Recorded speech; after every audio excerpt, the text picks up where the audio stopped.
Gotta go to my wife's work first to pick up the checkbook because me and my brother made a purchase. That purchase being a little mini excavator from an auction. So we got it for out the door like $4,500. It was more than we wanted to pay. But after doing a little research on it, that seems to be the going rate at an auction for it.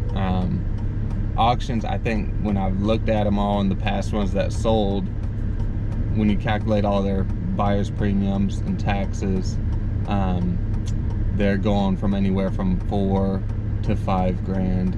And then if you try to buy a retail from the company, from a distributor in the US, they're upwards of $6,000 to $7,000, and even on Facebook Marketplace they're about $6,000. So I think we didn't get a steal of a deal, but we didn't get messed over either. So we're both happy with it. I've been watching a lot of videos on YouTube how to operate them. I've never operated an excavator in my life, besides the ones at little playgrounds. So this is going to be an adventure, and I'm excited to bring you along with me. I have to pick up a checkbook. I'm going to go to Home Depot, rent a trailer, get some heavier ratchet straps to tie it down, and maybe when I get closer, it's about an hour drive.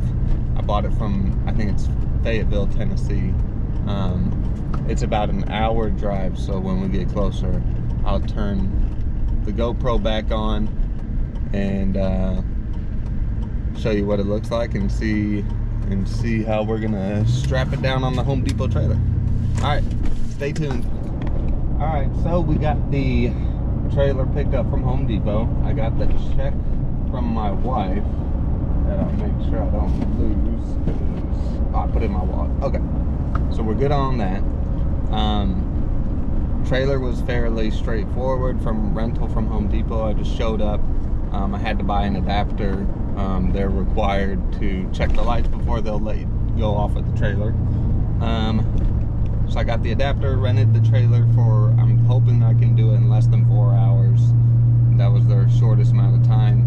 And I think it came out to $39 for this trailer rental for 4 hours. So it's an hour drive up there. Who knows, maybe like, I have no idea how long it'll take to load, maybe 30 minutes, maybe an hour to pay and load. So we'll see how that goes. Pick up the excavator and we'll head back home, drop it off, and then return the trailer. But I thought it would be a good time to tell you why we decided to purchase the trailer. It was kind of a really lucky and a blessing that it happened the way it did, because so my wife and I, our backyard, we have this, it's heavily wooded. It's got a big ridge and then a steep ditch, and then back up to a ridge on the other side. So I've always wanted more of a yard back there, but when we bought it, you know, for the price and stuff, we bought it and there was no yard, and it was just so I just accepted it. But we finally decided, hey, you know, we would like to have a yard, so in the back. So I went and got some quotes, and I'll cut the video to show you what exactly I wanted done. So here's the house here. Here's some of the big trees from the edge, you can see. And I don't know if the GoPro picks it up real well, but there's a hill. Let me try to point it out in here. There's a hill from this yard, goes up. So this is what I'm trying to knock down that way. And I want to try to be able to knock it down and level it off. So basically, I'm just gonna try to chip away with the Mini X break down this top part, try to slowly push everything in and fill this in. But here's the view down into the ditch. So it's down there. I did a little bit of chopping, but I still need to do a lot more. But it's a lot of these small little trees, some pine trees. I got the wood chipper from Harbor Freight. They sent a 25% off a single item purchased. So the stumps should come, these stumps should come out easy because they've been cut down for a while now. For example, this one I was using to split some firewood, and that just started busting up on its own, so it should be pretty easy ripping those out. But when I get some new stumps like this big tree here, that's gonna be, actually the stumps down there, they'll just end up being covered by dirt when I push stuff in. And the property goes about to over there to the fence and then back. And I'll show you. Go ahead and run down this little hill here, and I'll try to show you the back side. I guess this is where I usually go down over here.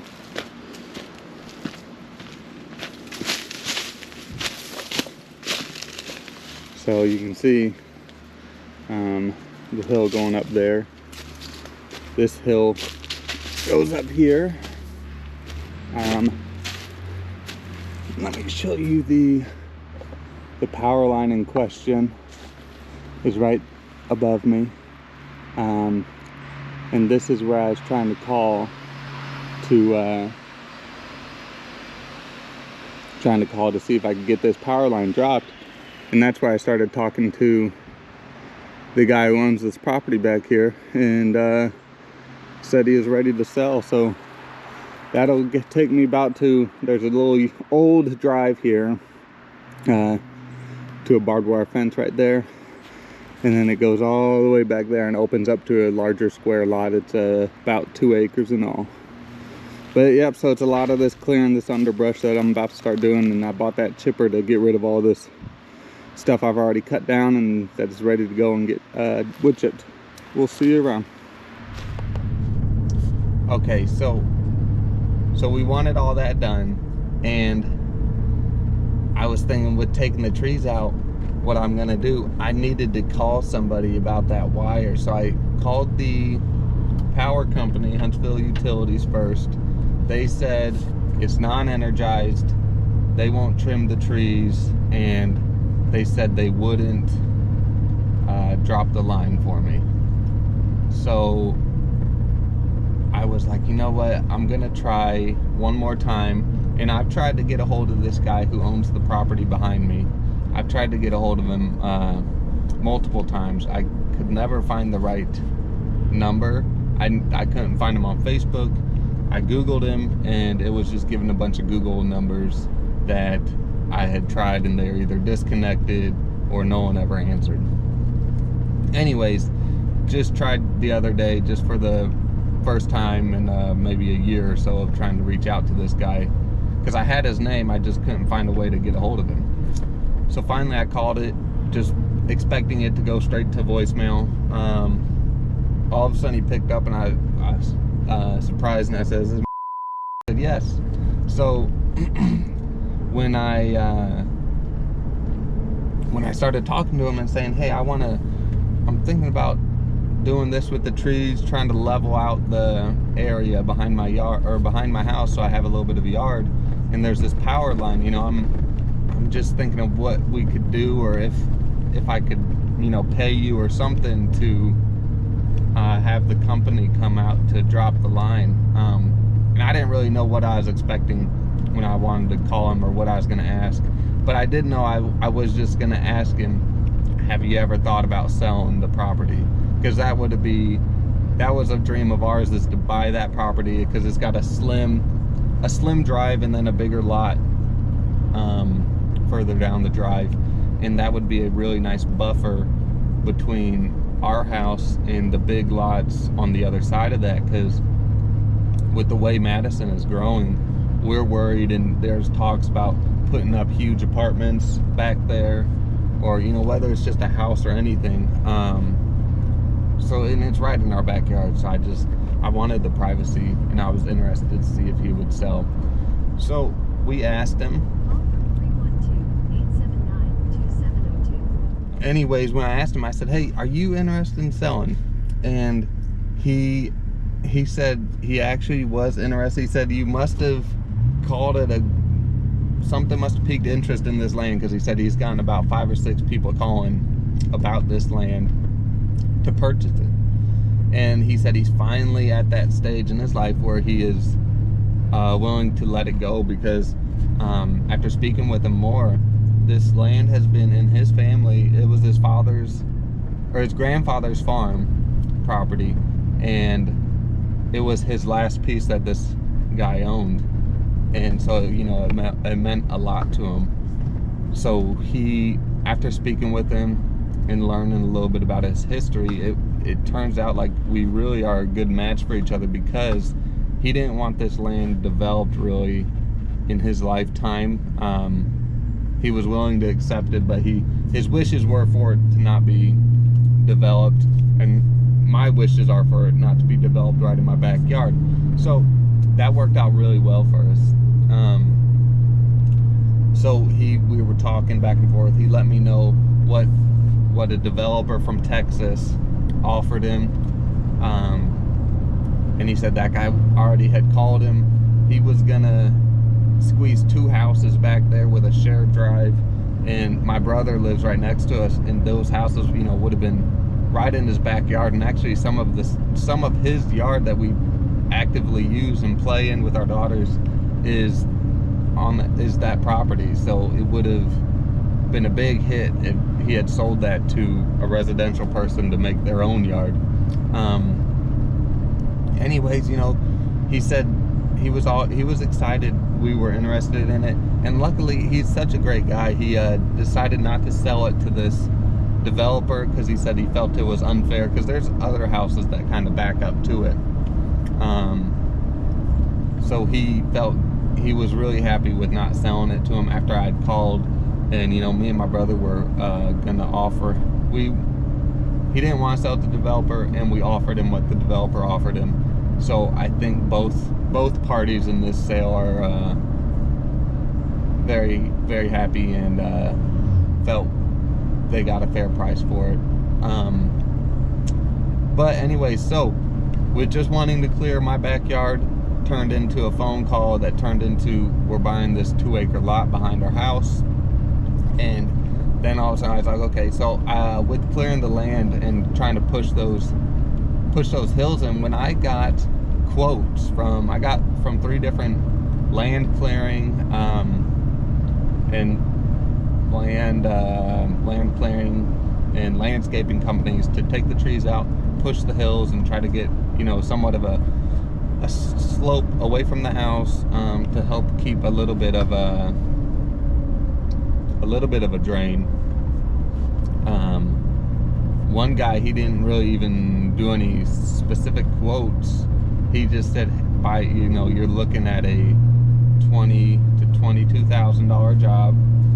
Another quote came in where the guy, you know, went in there and counted each tree that would be substantial, and then, you know, the clearing of the underbrush, and then pushing, and he had it all itemized out, and it was going to be $17,000.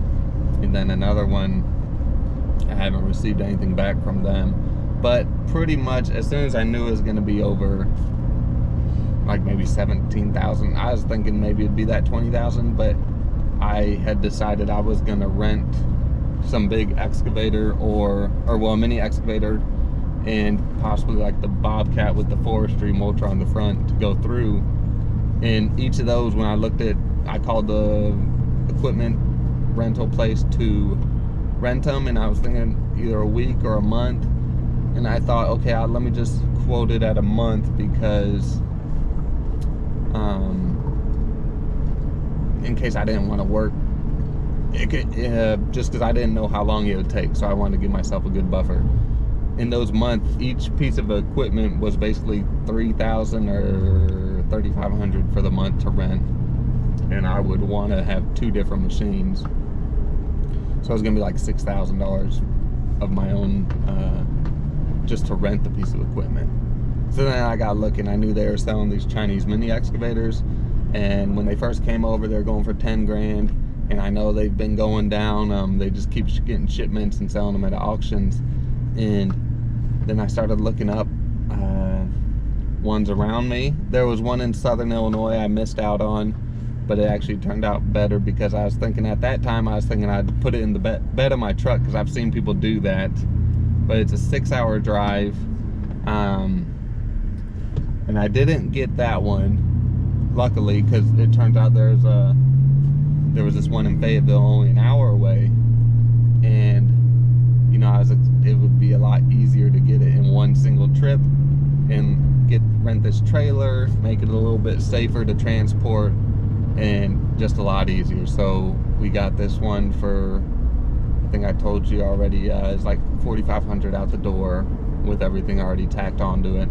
And from what I've seen, I think I said this already, but look at, as of right now, which is what, August 27th of 24, the auctions seem to be bringing, for once you add on all the premiums, seem to be bringing, actually, go straight and curve off, seem to be bringing 4,000 minimum to about 5,000 on some of them. If you're lucky, you get it at 4,000 or lower, but I don't know if I've seen one at that price point after you add on the buyer's premiums and taxes. So, and that was at auction, and then I think at retail they're minimum of 6,000, what I've seen for this one, if you're buying it at retail, or even like a Facebook market reseller, because they'll go and buy, you know, 10 of these or whatever and sell them at their local neighborhood. Let's see what else. So basically, we decided, I talked to my brother, we split the cost.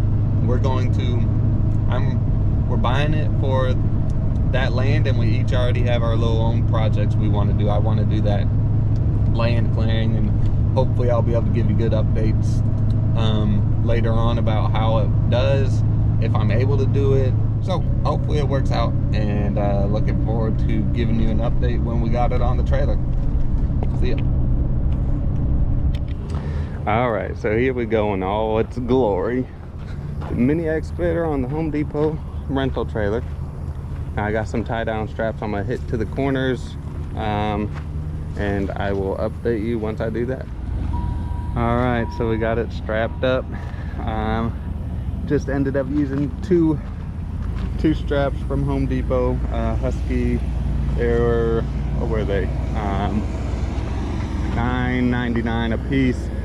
Both, well, per strap holds up to 3,300 pounds, so should be good. Looking forward to getting her home and getting it started. We tried to start it here, but without having time to read, and it's so hot. So apparently I have to turn on the engine oil level switch before starting. I didn't have time to look up to see where that was. The guy who has been here trying to start them, or starting them, he didn't see where that was either. But we'll get back in the truck and start headed home. We'll see ya.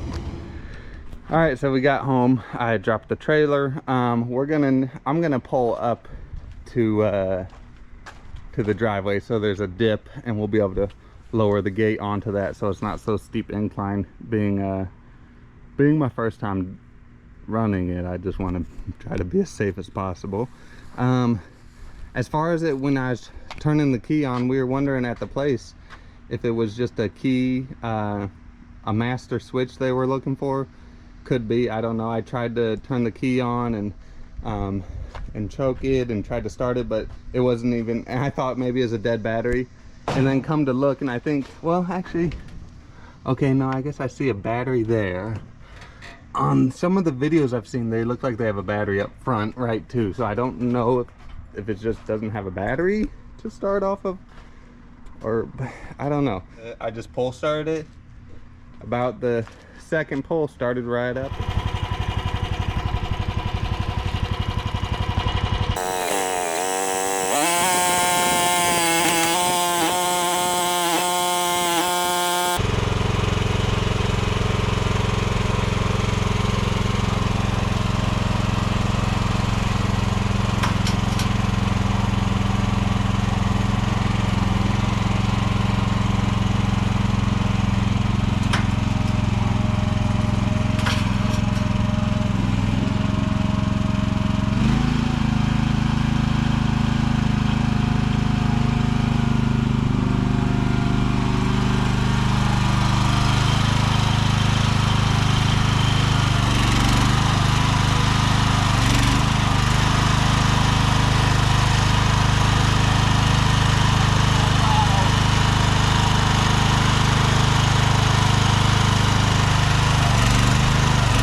Oh, and also I don't think it works because look, even the hours meter isn't on. It's a battery. Maybe we don't even have a battery. I don't know. That's my guess. Got 3 hours. I could pull it up. What?